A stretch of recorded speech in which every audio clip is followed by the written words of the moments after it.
कृषि बिल के साथ खड़े नेताओं से राम राम प्रणाम सलाम और हुक्का पानी बंद करें। राम गोविंद चौधरी। जनपद के सभी गांव में आने वाले सभी रास्तों पर लिखे अंबानी और अडानी के एजेंटों का प्रवेश वर्जित। नेता प्रतिपक्ष उत्तर प्रदेश राम गोविंद चौधरी ने अन्न जल ग्रहण करने वाले सभी नागरिकों से अपील की है कि वे खेती बाड़ी और किसानों को निगलने वाले कानूनों के समर्थन में खड़े नेताओं से राम राम प्रणाम आदाब सलाम तथा हुक्का पानी बंद करें और गांव में आने वाले सभी रास्तों पर यह नोटिस चिपका दे कि अंबानी अडानी के एजेंटों का हमारे गांव में प्रवेश वर्जित है।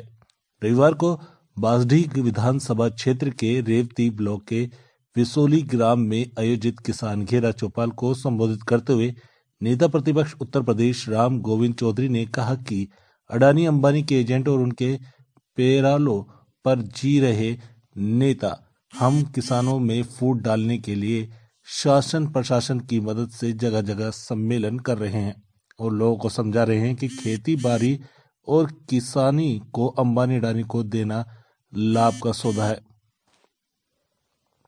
इन एजेंटों से सावधान रहने की जरूरत है।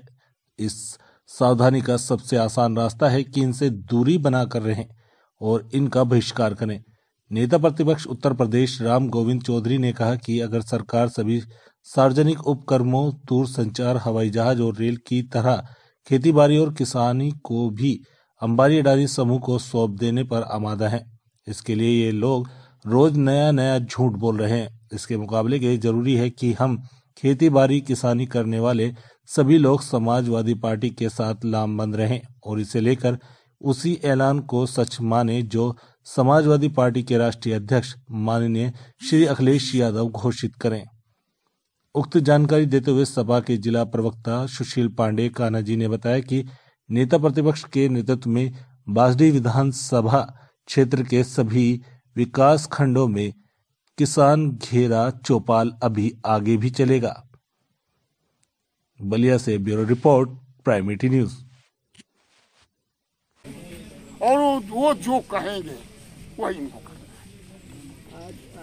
आप जानते हैं ना कि 2 साल 1.5 साल 2 साल पहले से हरियाणा में, पंजाब में, पश्चिमी उत्तर प्रदेश, राजस्थान में, बिहार में कटनी, बेगूसराय अडानी अंबानी के बड़े बड़े गोदाम बन चुके हैं। उसके बाद ये कानून आई, उन्हीं के द्वारा बस कारपोरेट घरानों के द्वारा बनाया हुआ कानून ही भारतीय जनता पार्टी ने लेकर संसद में पेश किया। 3 कानून में सबसे जटिल कानून कौन सी? तीनों जटिल है। तीनों किसान के लिए जटिल है और मजदूर के लिए जटिल। तीनों। वैसे जी विधानसभा चुनाव लड़ने की किसान की बात करिए, वो वाला हो गया, वो हो गया। दूसरा अब चुनाव की बात, चौपाल की बात की, इसमें चुनाव की बात नहीं। तो अब अकेले कभी हमसे मिलिए।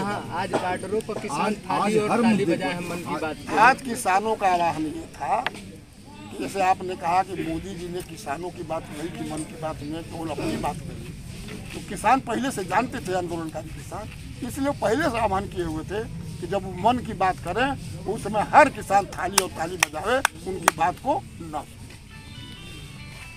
यानी कहीं ना कहीं यह विपक्ष जो है, जो आज एकजुट होकर के सड़क पर उतरा हुआ है, यह अगर आज हमारे पार्टी के राष्ट्रीय अध्यक्ष श्री अखिलेश यादव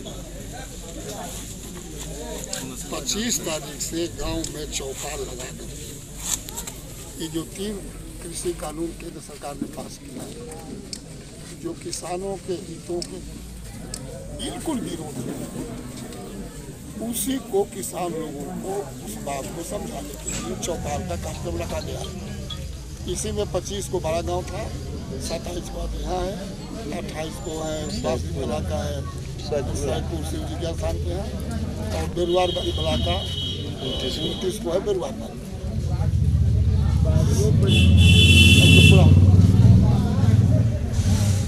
मंत्री जी, देश के आजाद हुए 73 साल बीते, सब लोग बढ़े, मजदूर बढ़ा, व्यवसायी बढ़े, नौकरी पेशे के लोग बढ़े, यहाँ तक कि राजनयिक लोग भी बढ़े, लेकिन कृषि 73 साल में घटते घटते आज उस कदर तक आ चुकी है कि अब किसान मौत को गले लगा रहे हैं। क्या इसमें एक दल ही दोषी है या सभी राजनीतिक पार्टियां? नहीं, जो राजनीतिक पार्टियां अपन जाओ कुछ न कुछ तो किया ही। तो मैंने यहाँ बनाया अखिलेश यादव की सरकार थी और मुलायम सिंह की, तो किसानों के हितों की रक्षा के लिए बहुत काम किया। जैसे मैं गिनाया, जिससे किसी किसान की आकस्मिक मौत हो जाए, सांप काटने से हो जाए, बिजली आकाशीय बिजली की नदी में डूबने से हो जाए, कुएं में गिरने से मर जाए, बिच्छू काटने से मर जाए, वो आकाशीय बिजली गिरने से मर जाए, ओला ऊपर से गिरे उससे मिल जाए, तो उसके परिवार को जो लाने के लिए 5 लाख रुपया का व्यवस्था किया।